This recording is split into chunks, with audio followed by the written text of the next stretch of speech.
എല്ലാവർക്കും ജെറിക്സ് മീഡിയയിലേക്ക് സ്വാഗതം.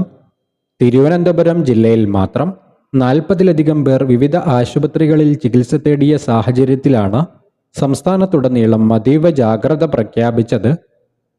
കഴിഞ്ഞ ദിവസം വൈകുന്നേരത്തോടുകൂടിയായിരുന്നു അതിശക്തമായ ഛർദിയും വയറിളക്കവും ഉൾപ്പെടെയുള്ള രോഗലക്ഷണങ്ങളുമായി നിരവധി പേർ പുല്ലുവിള സാമൂഹിക ആരോഗ്യ കേന്ദ്രത്തിലും കാഞ്ഞിരംകുളത്തെ സ്വകാര്യ ആശുപത്രിയിലും എത്തിയത്. ഇവരിൽ കൂടുതൽ ബുദ്ധിമുട്ടുള്ളവരെ നെയ്യാറ്റിൻകര ജനറൽ ആശുപത്രിയിലേക്ക് മാറ്റുകയായിരുന്നു. ആദ്യഘട്ടത്തിൽ എന്താണ് സംഭവിച്ചതെന്ന് മനസ്സിലാകാത്ത സാഹചര്യത്തിൽ വിശദമായ പരിശോധനക്കൊടുവിൽ വയറിളക്കത്തിനും ഛർദിക്കും പുറമെ ശക്തമായ വയറുവേദന, വയറെരിച്ചിൽ, തലവേദന, തലകറക്കം തുടങ്ങിയ ലക്ഷണങ്ങൾ കൂടി കണ്ടെത്തുകയായിരുന്നു. വിശദമായ അന്വേഷണത്തിനൊടുവിൽ കാഞ്ഞിരക്കുളം, പുതിയതുറ, പുത്തൻകട, ഊരമ്പ് ചന്തകളിൽ നിന്ന് വാങ്ങിയ ചെമ്പല്ലി ഇനത്തിൽപ്പെട്ട മീനാണ് ഭക്ഷ്യവിഷബാധയ്ക്ക് കാരണമായതെന്ന് കരുതപ്പെടുന്നത്. സമാനമായ ലക്ഷണങ്ങളോടുകൂടി വിവിധ ആശുപത്രികളിൽ നിരവധി പേർ ചികിത്സ തേടിയതിനെ തുടർന്ന് നടത്തിയ അന്വേഷണത്തിലാണ് ഇക്കാര്യം കണ്ടെത്തിയത്.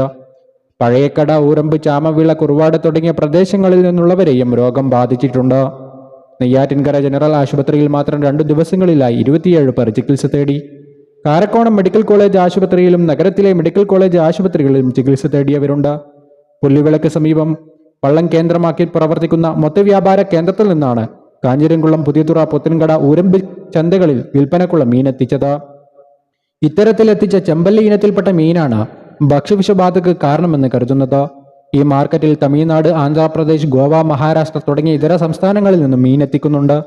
റോഡ് മാർഗമാണ് കൂടുതലും എത്തിക്കുന്നത്. ശീതീകരിച്ച സംവിധാനമുണ്ടെങ്കിലും മീൻ കേടാക്കാതിരിക്കാൻ ഫോർമാലിൻ പോലെയുള്ള രാസവസ്തുക്കൾ ഉപയോഗിക്കുന്നുണ്ടെന്ന് നേരത്തെ തന്നെ പരാതികൾ ഉയർന്നിരുന്നു. സമാനമായ കേസുകൾ പല സ്ഥലത്തു നിന്നും റിപ്പോർട്ട് ചെയ്യുന്ന സാഹചര്യത്തിൽ വരും ദിവസങ്ങളിൽ പരിശോധന കൂടുതൽ കർശനമാകും.